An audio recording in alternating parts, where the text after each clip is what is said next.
ভালো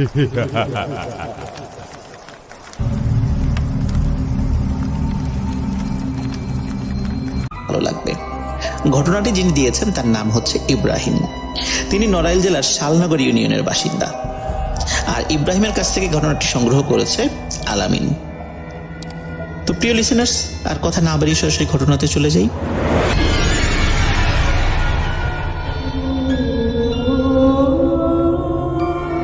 ঘটনাটির সময় 1980 থেকে 90 সালের মধ্যে। ওই গ্রামে দুইজন প্রভাবশালী আপন দুই ভাই ছিলেন, যারা অনেক ভালো মানুষ ছিলেন। আল্লাহ তাদেরকে অনেক অর্থ সম্পত্তি দান করেছিলেন, যে অর্থ সম্পত্তি দিয়ে স্কুল, কলেজ, রাস্তাঘাট থেকে শুরু করে নিয়ে মানুষের অনেক উপকার করতেন। তাদের বাড়ির কাছেই ছিল একটি মসজিদ। শালনগর ইউনিয়নের কেন্দ্রীয় যে কবরস্থান ছিল সেটি বেশ দূরে থাকায় ওই আশেপাশের লোকদের কোনো লাশ দাফন করতে গেলে বেশ কষ্ট হতো। এই জন্য এই দুই ভাই পরামর্শ করে ওই মসজিদের পাশেই তাদের যে একটি জায়গা ছিল, এই জায়গাতে কবরস্থান তৈরি করার পরিকল্পনা গ্রহণ করেন। ওই জায়গাতে অনেক বাঁশ ঝাড় ছিল, বেশ কিছু বড় বড় পুরাতন কদম গাছও ছিল। এই বাঁশগুলো গ্রামবাসীরা কেটে নিয়ে যায় একরকম ফ্রিতেই। আর কদম গাছগুলো রুহুল আমিন নামক একজন কাঠ ব্যবসায়ী কিনে নেন। এই জায়গায় কবরস্থানের পরিকল্পনা করার পরপরই দুই ভাইয়ের আম্মা স্বপ্ন দেখে এই জায়গায় কেউ একজন বলছে যেন কবরস্থান না করা হয়। কিন্তু স্বপ্নের কথা যখন তার দুই ছেলেকে বলেন, তারা এই বিষয়টির গুরুত্ব দেয় না। এদিকে রুহুল আমিন কদম গাছ কাটার আগেই এক রাতে স্বপ্ন দেখে কেউ একজন বলছে, রুহুল, গাছ কাটিস না, তোর অনেক ক্ষতি হয়ে যাবে। কিন্তু রুহুল সেই স্বপ্নকে গুরুত্ব দেয় না।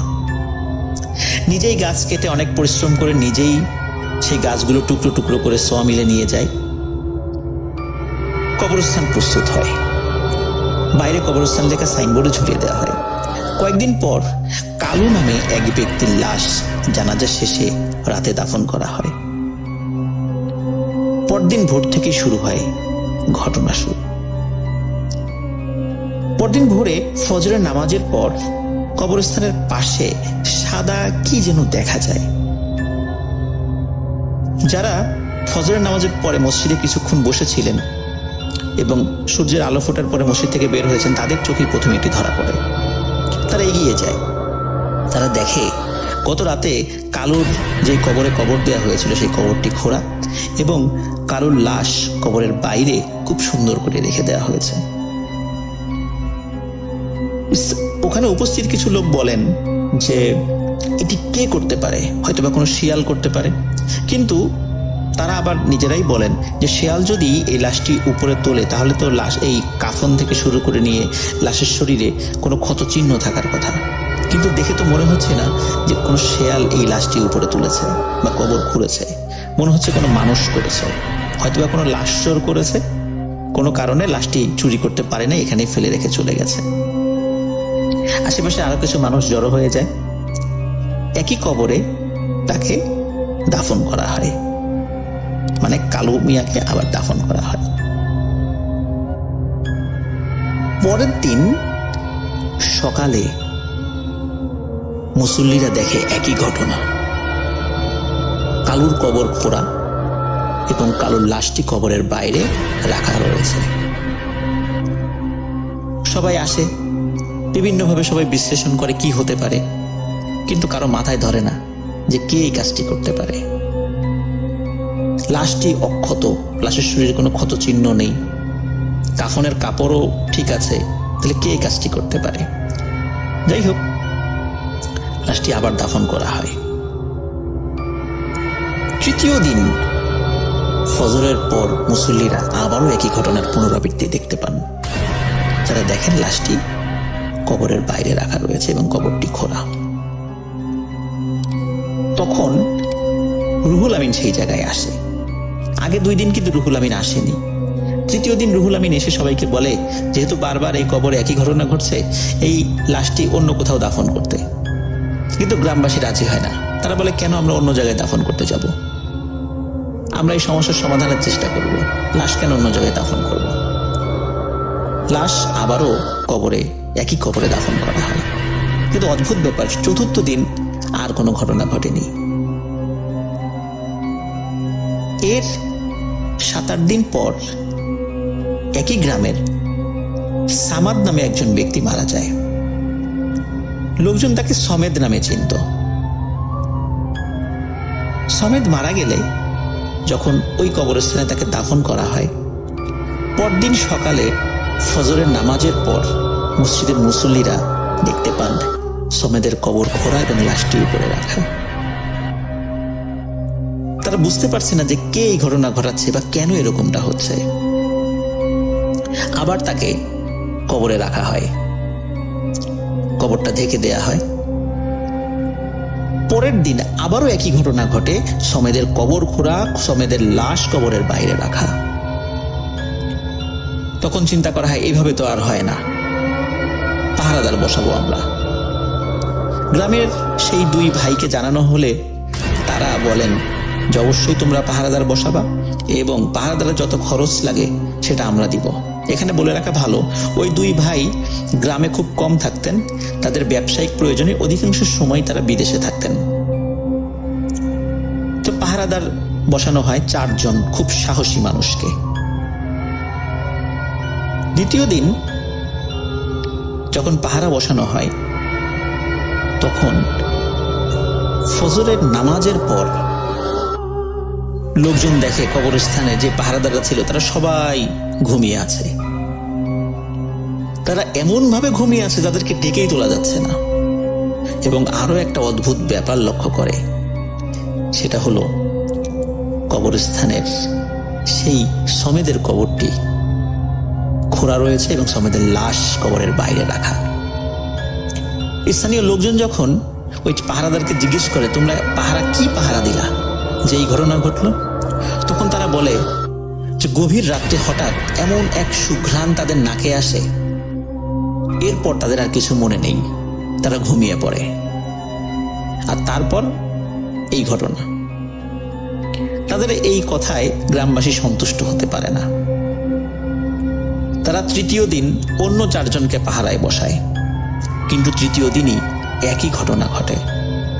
ওই নতুন 4 জন পাহারাদারকে ঘুমন্ত অবস্থায় পাওয়া যায় আর সমেদের লাশ কবরের বাইরে রাখা। তৃতীয় দিন আগের বারের মতো কালো মিয়ার ঘটনার মতো তৃতীয় দিন রুহুল আসে সেখানে, এসে বলে এই লাশকে এখানে আর দাফন করো না, অন্য জায়গায় দাফন করো। কিন্তু গ্রামবাসী তার কথা শোনে না, তাকে সেখানে দাফন করা হয়। চতুর্থ দিন আর কোনো ঘটনা ঘটে না। এরপর বেশ কিছু মাস পার হয়ে যায়, গ্রামে আর কেউ মারা যায়নি, যার কারণে সেখানে আর কোনো পাহারাও আর কেউ গ্রামবাসী বসানোর প্রয়োজনীয়তা বোধ করেনি।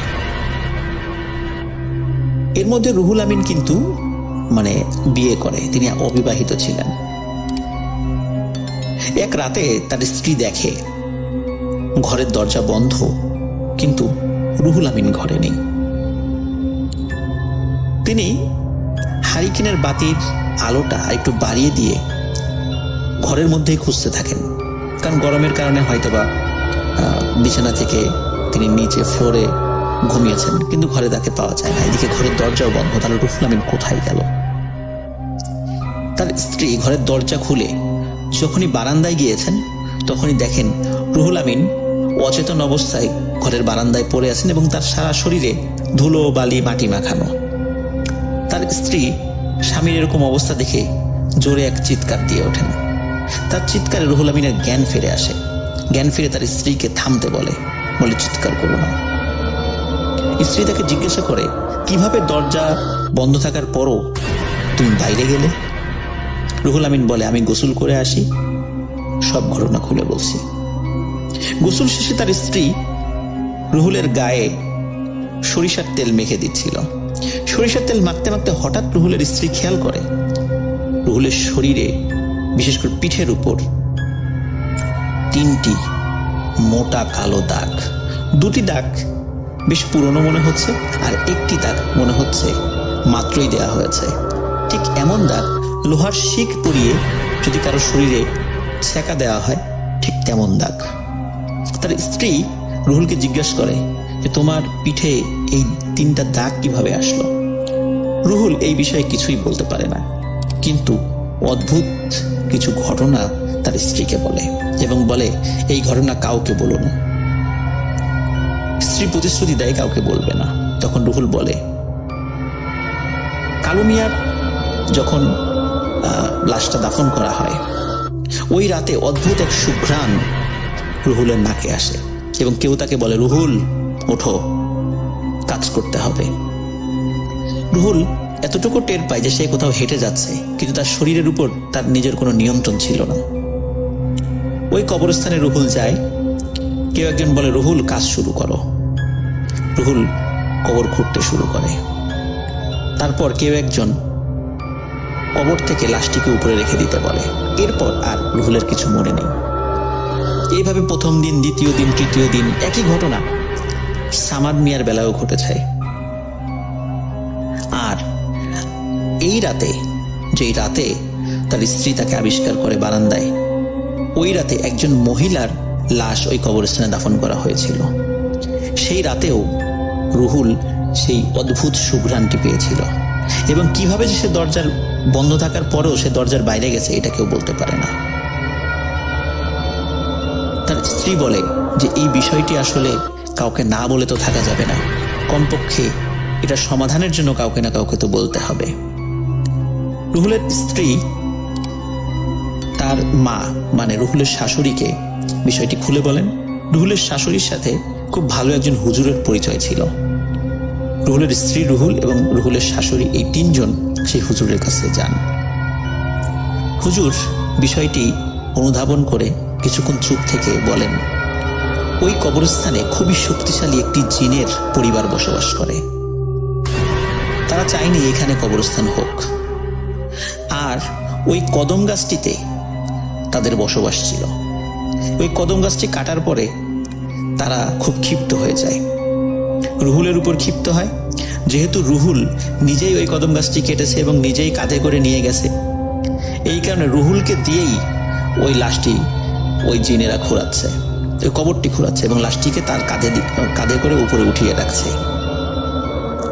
তবে তিনি বলেন যে এই জিনেরা খুবই শক্তিশালী, এদের শক্তির কাছে আমার শক্তি কিছুই না। তবে তিনি কিছু ঝাড়ফুঁক, একটু তেল পড়া এবং একটি তাবিজ রুহুলের হাতে বেঁধে দেন। বলে দেন এই তাবিজ যেদিন থাকবে না তখন আবার তাকে দিয়ে কাজ করানো হবে। প্রিয় লিসেনার্স, এর মধ্যে 1 থেকে 1.5 বছর পার হয়ে যায়। এর মধ্যে আরো কয়েকজনের দাফন সেই কবরস্থানে হলেও কোনো সমস্যা হয়নি। তাই কোনো পাহারাও ছিল না। লোকজনও অনেকটাই ভুলে যায় আগের বিষয়গুলো। এক রাতে স্থানীয় রঘুনাথপুর মাদ্রাসার মোহতামিম বা প্রধান শিক্ষক হাফেজ আব্দুল হাসান, স্থানীয়ভাবে তিনি সেলিম হুজুর নামে পরিচিত ছিলেন, তার লাশ দাফন করা হয়। তিনি খুবই বুজুর্গ ব্যক্তি ছিলেন। সেই রাতে রুহুল নিজেও কিন্তু সেলিম সাহেবের জানাজা পড়ে সেই কবরস্থানে তার লাশও দাফন করে বাড়িতে ফিরে আসে। গভীর রাতে হঠাৎ রুহুল ও তার স্ত্রী এক অপার্থিব সুঘ্রাণ পায়। রুহুল বলে, আমার ডাক এসে গেছে। তার স্ত্রী খেয়াল করে তার হাতে সেই তাবিজটি নেই, কোথাও হয়তো বা পড়ে গেছে তাবিজটি। তার স্ত্রী তাকে বাধা দিতে চেষ্টা করলেও পারে না, কারণ তার স্ত্রী লক্ষ্য করে যে তার নিজের উপর তার কোনো নিয়ন্ত্রণ নেই। আর রুহুল আগে থেকেই তো এই ঘটনা, যখনই সেই সুঘ্রাণটা পেত তার নিজের উপর নিয়ন্ত্রণ থাকতো না। সেই রাতে রুহুল আধো ঘুম আধো জাগ্রত অবস্থায় চলে যায় সেখানে। কেউ একজন আবার তাকে বলে, রুহুল কাজ শুরু করো। রুহুল কবর খোঁড়া শুরু করে। খোঁড়া শেষে যখনই লাশটি উঁচু করেছে তখনই রুহুল তার হাতে প্রচন্ড চাপ অনুভব করে। রুহুল দেখে সেলিম সাহেবের যেই লাশটি উঁচু করেছে এই লাশটি এক হাত দিয়ে রুহুলের হাত চেপে ধরেছে এবং এত জোরে চেপে ধরেছে রুহুল কোনোভাবে সেই হাতটি ছাড়িয়ে নিতে পারছে না। এরপর রুহুলের আর কিছু মনে নেই। ফজরের নামাজের পর মানুষজন দেখে হাফিজ সাহেবের কবর খোঁড়া, কিন্তু কবরের উপর একটা মাথা দেখা যায় এবং দুপাশে দুটো হাত ছড়িয়ে থাকা দেখা যাচ্ছে। লোকজন গিয়ে দেখে কবরের মধ্যে অনেকটা দাঁড়ানো অবস্থায় রুহুল অজ্ঞান হয়ে পড়ে আছে। কবরের ভেতর হাফিজ সাহেবের লাশ সুন্দর করেই আছে, কোনো এলোমেলো অবস্থায় নেই। লোকজন রুহুলের জ্ঞান ফেরায়, সবাই খুবই ক্ষিপ্ত হয় তার উপর। তাকে লাশ চোট থেকে শুরু করে নিয়ে বিভিন্ন অপবাদ দিতে থাকে। সবাই বলে, রুহুল তুমি এত জঘন্য একটা কাজ করতে পারলা? তুমি নিশ্চয়ই কোনো তান্ত্রিক কবিরাজের সাথে হাত করেছো, লাশের বিভিন্ন অঙ্গ প্রত্যঙ্গ কেটে তাদের কাছে বিক্রি করার চেষ্টা করেছো, অথবা লাশ চুরি করার চেষ্টা করে কোনো জায়গায় বিক্রি করে দেওয়ার চেষ্টা করেছিলে, কিন্তু পারো নাই।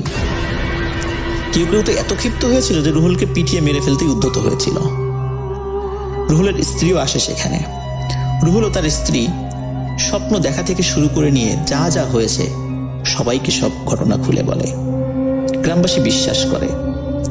সবাই সিদ্ধান্ত নেয় এই কবরস্থানে আর কোনো নতুন কবর হবে না। হাফেজ সেলিম সাহেবের লাশই শেষ দাফন এখানে। গ্রামের প্রভাবশালী দুই ভাই, তারা যেহেতু অধিকাংশ সময় বিদেশে থাকতেন, তাদেরকে বিষয়টি জানানো হলে তারাও এই কবরস্থানে আর লাশ দাফন করার বিষয়ে একমত পোষণ করেন। এরপর থেকে আজ অবধি কোনো লাশ এই কবরস্থানে দাফন হয়নি। ওই দুইজন ভাই ওই ইউনিয়নের কেন্দ্রীয় কবরস্থানের পাশে আরো জায়গা কিনে কবরস্থান সম্প্রসারণ করে দেন। রুহুল আমিন বছরখানেক হলো মারা গেছেন, তার স্ত্রী এখনো জীবিত আছেন। গ্রামের সেই প্রভাবশালী দুই ভাইয়ের একজন মারা গেছেন, কিন্তু তাদের মা, যিনি প্রথম স্বপ্ন দেখেছিলেন কবরস্থানটি না করার, তিনি এখনো জীবিত আছেন। প্রিয় লিসেনার্স, এটি ছিল ঘটনাটি স্থানীয়ভাবে খুবই প্রচলিত একটি ঘটনা। আপনারা কেউ নড়াইল জেলার শালনগর ইউনিয়নে গেলে এই ঘটনাটির সত্যতা পাবেন। সবাই ভালো থাকবেন, সুস্থ থাকবেন। আসসালামু আলাইকুম।